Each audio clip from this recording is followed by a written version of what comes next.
इसलिए मैं चाहती हूँ कि तुम मेरे साथ चलो। अरे पर मैं यहाँ पे पहले आई, तुम्हारे साथ ही सही, लेकिन मेरी स्पीड सबसे तेज थी। पाखी बहू, मेरे कमरे की अलमारी और पर्दे साफ कर दो ना, बहुत धूल जम गई है। मुझे खांसी भी आ रही है। और ऐसे कैसे तुम दोनों मेरी बहू को अपने साथ ले जा सकती हो? सबसे पहले मैंने बहू को कहा है कि वो मेरे घुटनों की मालिश कर दे। अब जाओ, 1 घंटे के बाद अपनी ये फीकी शक्लें लेकर फिर से आना।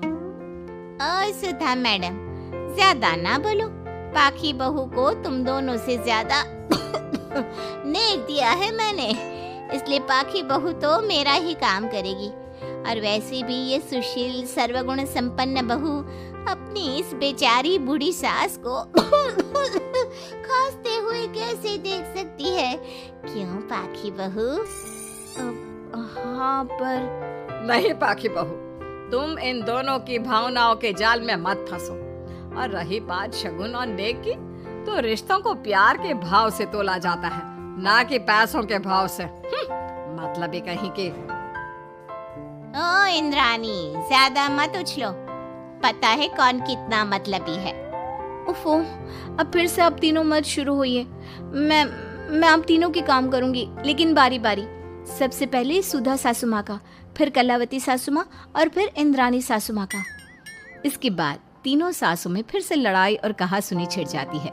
फिर एक दिन जब पाखी घर का किराने का सामान लेने बाहर निकल रही होती है कि तभी, बहू, मुझे ना मेरा पुराना संदूक नहीं मिल रहा, तू आकर ढूंढ देगी क्या?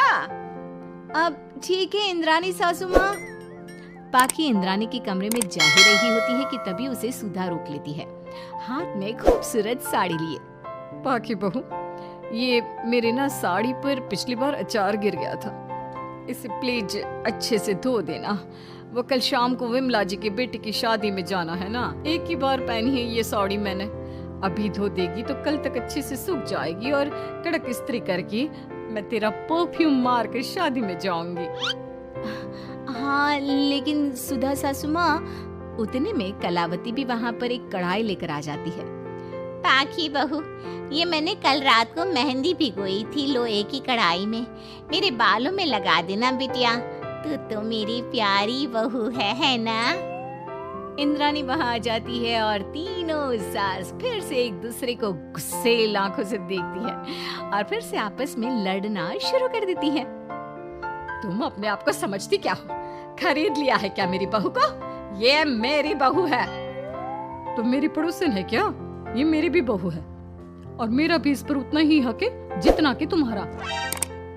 तुमने खरीद नहीं लिया है ना, तो ये मेरी है, सिर्फ मेरी इकलौती बहू मेरी पाखी, मेरा ही काम करेगी।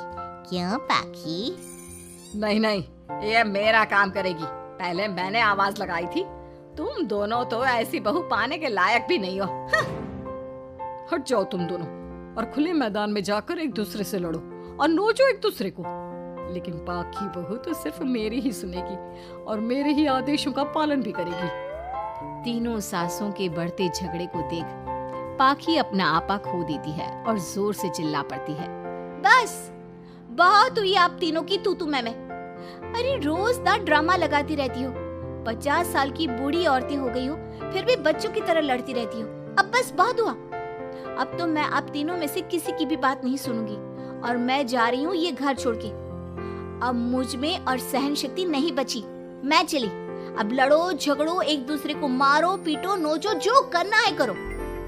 पाखी अपना सूटकेस लेकर घर से बाहर निकलने लगती है। तभी तीनों सास बेहद घबरा जाती हैं और भावुक होकर पाखी से विनती करने लगती है, पाखी बहू, बहू हमें छोड़कर मत जाओ ऐसे। अरे हम तुम्हारे बिना मर जाएंगे। इतने कम समय में ही तुम हम सबकी जीने की वजह बन चुकी हो।